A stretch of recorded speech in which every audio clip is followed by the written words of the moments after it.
తెల్ల కోడి పుంజు, ఎర్ర కోడి పుంజు. నీతి కథ.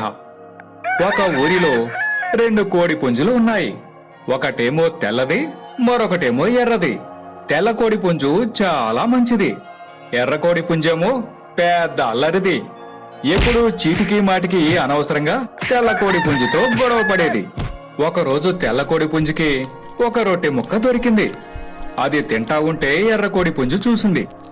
ఏయ్, ఆ రొట్టె ముక్క నాకివ్వు అంది కోపంగా. నాకు చాలా ఆకలిగా ఉంది, నేను తినాలి.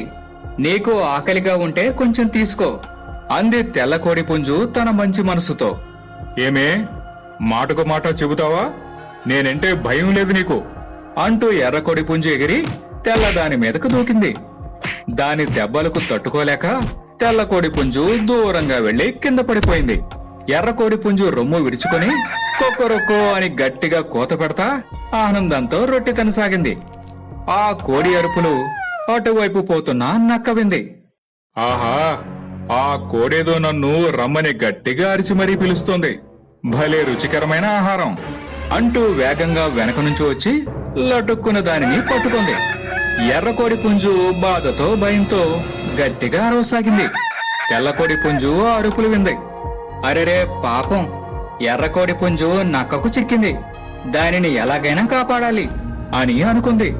వేగంగా వచ్చి ఎగిరి నక్క కాళ్లల్లో పొడిచింది.